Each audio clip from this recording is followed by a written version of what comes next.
Salut à tous, bon on est le 13 juin 2025 au moment où j'enregistre cette vidéo. Ça fait maintenant un mois qu'on a installé la ruche qui est juste derrière moi, je ne sais pas si vous la voyez. On va aller la voir tout à l'heure. On l'a acheté pour rappel, pour faire un petit contexte. On l'a acheté du coup chez un apiculteur qui nous a vendu un essaim sur 6 cadres. Et donc la ruche était déjà assez belle, c'était une ruche d'une reine fécondée de 2025. Donc de cette année, l'essaim datait du mois d'avril de mémoire. Et donc là vous voyez que la ruche elle est en pleine forme, on va voir ça juste après. Mais là nous on a des champs de lavande tout autour de la maison. Donc vous allez voir ça. Et du coup les abeilles s'éclatent et c'est le jour où on va mettre la hausse. Donc là il fallait attendre généralement que vous ayez les 10 cadres qui soient remplis à l'intérieur. Là honnêtement on était à 9 cadres la semaine dernière et il y avait de bonnes chances que cette semaine là on soit bon. Donc on va voir ça ensemble. On pose la hausse, vous allez voir, avec la petite grille à reine pour que les abeilles ne puissent aller que là-haut pour faire du miel et que la reine ne puisse pas y monter. Donc voilà, on va vous montrer tout ça dans la vidéo. Allez, let's go!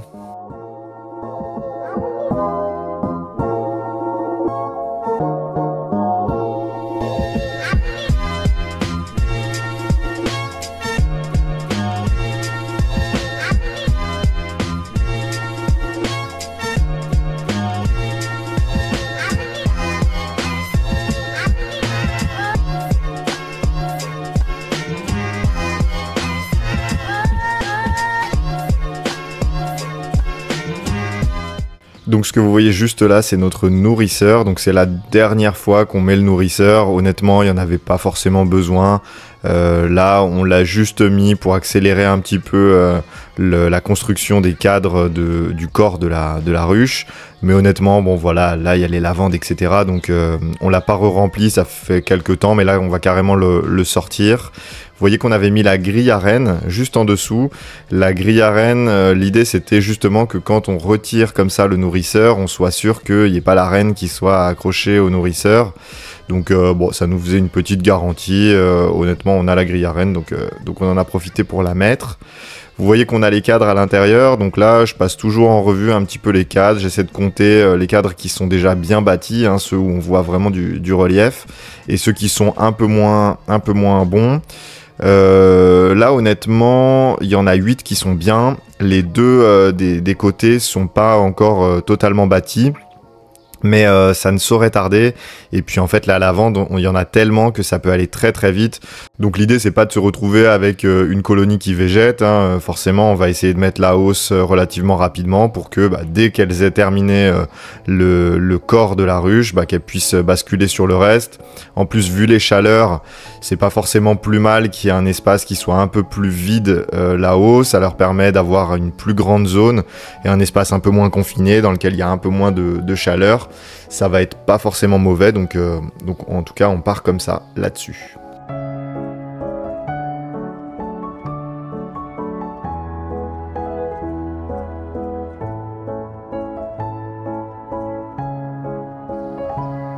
Bon vous voyez les cadres sont quand même bien remplis. Je vais vous montrer un petit peu la structure d'un cadre. Alors ce qu'il faut savoir c'est que sur un cadre vous avez comme ça au centre généralement le couvain. Donc c'est à la fois operculé et désoperculé.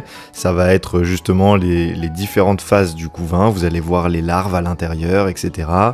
Plus vous allez sur les cadres qui sont au centre de votre corps de ruche, plus vous allez avoir un grand nombre de couvains, et sur les côtés vous voyez des petits ronds comme ça avec justement du miel qui lui est souvent operculé à cette saison là.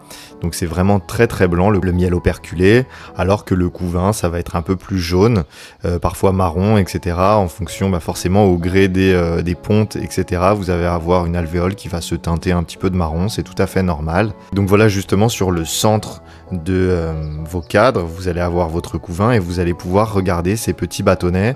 Alors justement j'aurais aimé vous montrer la reine, mais lors de cette visite là on l'a pas repéré cette reine. C'est de plus en plus difficile, plus le nombre d'abeilles est important, plus ça devient compliqué justement de pouvoir les repérer. Donc c'est pour ça que nous on n'a pas réussi à la repérer. Vous voyez, je vous disais qu'il fallait la repérer, etc. Mais bon, finalement vous voyez que parfois c'est un petit peu compliqué. Faut pas se formaliser. Si vous voyez des petits bâtonnets, qu'il y en a en grand nombre avec justement du couvain jeune, donc ça veut dire que vous avez des œufs, donc vous avez une reine qui a pondu il y a moins de 3 jours, Donc c'est pas forcément un problème de ne pas l'avoir. En tout cas, on s'y accommode, et d'autant que là, ça va être vraiment la dernière fois où on va pouvoir ouvrir le cadre de la ruche, parce que petit à petit, ça va vraiment se remplir, et donc en fait, on va tout simplement poser les hausses sur la ruche, et on va ouvrir et regarder uniquement les hausses, sans regarder l'intérieur de la ruche. Donc ça y est, on vient de positionner la grille à rennes et on va pouvoir poser la hausse au-dessus du corps. Donc je vous rappelle, pour les débutants, sur une ruche d'Adam, vous allez avoir une hausse qui fait la moitié de la taille du corps. Donc le corps de la ruche, c'est vraiment ce que vous allez laisser aux abeilles tout le temps, pour l'hiver, pour qu'elles puissent subsister d'année en année, etc. Il va y avoir du miel, du couvain, etc. Et vous allez positionner comme ça par-dessus des hausses. Donc c'est le même principe, c'est ni plus ni moins que la moitié du corps en termes de hauteur, sinon bien entendu largeur et longueur c'est la même taille, et vous allez avoir des cadres exactement pareils que dans le corps de la ruche, mais avec la moitié de la hauteur, qui vont vous permettre d'être plus léger pour la manutention. Donc sur les différents types de ruches, c'est pas forcément toujours pareil. Sur les Langstroth par exemple, qui sont la principale concurrente de la ruche d'Adam, vous allez avoir un corps qui est identique à la hausse. Évidemment, c'est plus lourd, c'est plus flexible parce que vous pouvez interchanger l'un et l'autre, mais c'est quand même plus lourd. Et donc là, vous allez le positionner sur le dessus de la ruche, et en fait, la grille à rennes a un espacement entre les interstices de la grille qui est suffisamment faible pour que les ouvrières puissent passer et aller mettre du miel directement dans les cadres, et vous allez avoir un espacement qui est trop faible pour pouvoir laisser passer la reine. Donc l'avantage, c'est que vous n'allez pas avoir de ponte là-haut, mais vous n'allez avoir que du nectar qui va se transformer tout doucement en miel. Donc là, vous voyez que c'est des cadres qu'on a fait en cire gaufrée, donc c'est de la cire ni plus ni moins, c'est des feuilles de cire gaufrée que vous pouvez acheter n'importe où dans les magasins d'apiculture.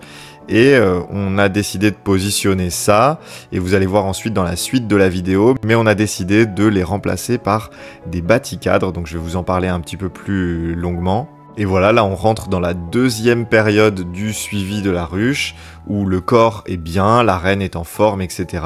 Et on va comme ça voir la reine évoluer, la colonie évoluer, et vous allez avoir une hausse qui va se remplir, et quand elle sera bien remplie, on pourra la récolter, mais ça ce sera dans les prochaines semaines et les prochains mois. On a placé la hausse, ça y est, avec la grille à rennes entre les deux parties, etc. Donc ça y est, ça s'était fait, mais en fait, je voulais vous montrer quelque chose qu'on a acheté, c'est des bâticadres. Vous allez les voir dans la vidéo.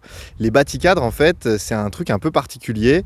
C'est des cadres de hausse, mais au lieu d'avoir juste des feuilles de cire gaufrée à l'intérieur du cadre, donc que vous fixez via toujours les fils métalliques, etc. Vous avez plusieurs méthodes pour le faire.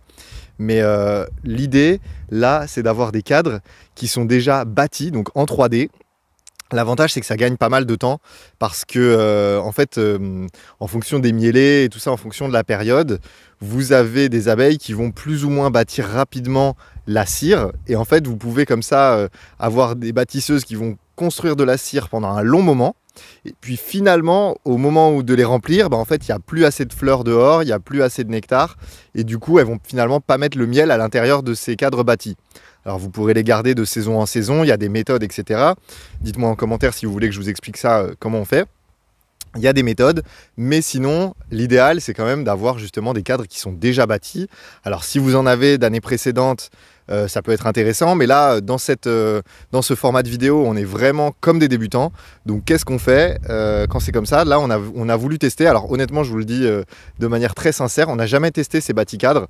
Ça va être la première année pour nous. On les a trouvés sur un site d'apiculture, hein. Vous avez plein de sites qui permettent de les trouver. On vous mettra peut-être un lien en description de vidéo si on arrive à avoir un petit code promo avec un de nos partenaires. Et donc du coup, ces cadres-là, le fait qu'ils soient directement en 3D, ça fait que les abeilles peuvent déjà commencer à mettre du nectar à l'intérieur, et puis finir comme ça l'alvéole en 3D, jusqu'à atteindre la taille souhaitée, puis les operculer une fois que le miel a atteint 17-18% d'humidité à l'intérieur. Donc ça, c'est vraiment une chose qui est intéressante parce que ça va nous permettre de gagner comme ça un petit peu de temps de cadre bâti. Je vous rappelle que pour construire 1 kg de cire, aux abeilles, il leur faut l'équivalent de 8 kg de miel, de nectar. Donc du coup, c'est quand même, il y a quand même un sacré ratio. Ça fait que si vous avez besoin de 2 kg de cire pour couvrir toute la cire de votre hausse, c'est l'équivalent de 16 kg de miel. C'est toujours un petit peu dommage. Là, l'avantage d'avoir des cadres déjà bâtis, c'est qu'on gagne du temps. En tout cas, en théorie, on va vous documenter ça. Vous allez voir ça dans cette vidéo. Et puis après, on va dérouler tout le long de la saison le remplissage de ces bâtis cadres. Là, ça fait à peu près 3 jours qu'ils y sont. On les a mis il y a 3 jours parce qu'on ne les avait pas reçus dans la dernière vidéo. Entre les deux vidéos, en fait, les hausses, elles étaient quasiment pas remplies. Donc, les cadres de cire, au final, on a pu les sortir complètement. Les abeilles n'avaient pas vraiment commencé à remplir la hausse et puis à la construire vraiment avec ses alvéoles, etc. Donc, finalement, il n'y avait pas trop d'impact. Donc là, on va regarder justement ce qu'il en est depuis 3-4 jours. Honnêtement, on ne s'attend pas à grand chose à l'intérieur de ces bâtis cadres, mais on va quand même regarder et on va surtout voir ça au fil de ces épisodes. Voilà, je vous laisse avec la suite de la vidéo.